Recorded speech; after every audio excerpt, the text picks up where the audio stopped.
আচ্ছা, আপনি আঙ্কেল এই যে এই জায়গাটা এই আলু বুনছেন তাই না? জি। এই আলুতে আপনি কি কি সার ব্যবহার করছেন?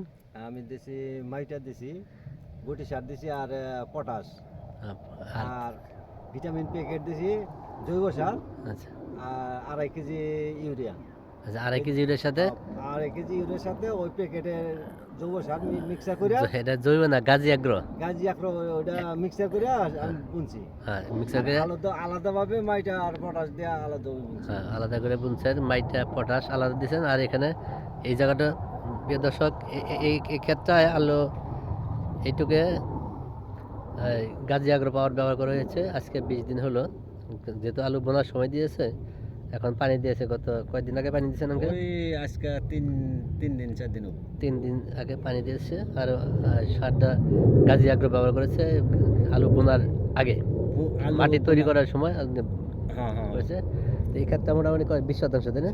20 20% জায়গায় সে 5% জায়গার মধ্যে প্রায় 5-6% জায়গা মধ্যে আলাদা করে গাজি আগ্রো ব্যবহার করেছে।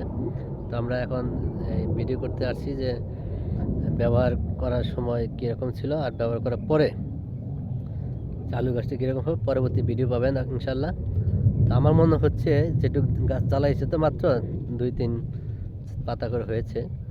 তো এই একটু পর তফাৎ মনে হচ্ছে আমার কাছে, এখন একটু তফাৎ দেখা যাচ্ছে ভালোই। তো আরও 10-12 দিন পরে বোঝা যাবে পুরা কি রেজাল্ট। ইনশাল্লাহ আশা করি রেজাল্ট ভালো হবে, কারণ যেহেতু এই ক্ষেত্রে একই ক্ষেত্রে কিছু জায়গায় ব্যবহার করা হয়েছে আর কিছু জায়গায় ব্যবহার করা হয় নাই। তো এই যে জায়গায় ব্যবহার করি নাই।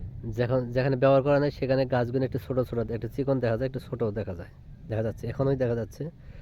তো যে জায়গায় ব্যবহার করছে এই গাছগুলো এখন দেখেন এই পাশে গাছগুলি একটু বড় বড় হয়েছে, পাতা এই সাইডে গাছ একটু বড় বড় দেওয়া যায়। একটু বড় বড় দেখা যাচ্ছে। মুরব্বী যে ব্যবহার করেছে তার কথা শোনেন। এই সাইডে গাছ একটু বড় বড় দেওয়া যায়। এই সাইডে গাছ একটু বড় বড়, একটু মোটা মনে হয়, একটু বড় দেখা যায়। আশা করি এই রেজাল্ট ভালো হবে ইনশাল্লাহ। তো ধন্যবাদ, পরবর্তী ভিডিও ইনশাল্লাহ দেবো এই খাতের।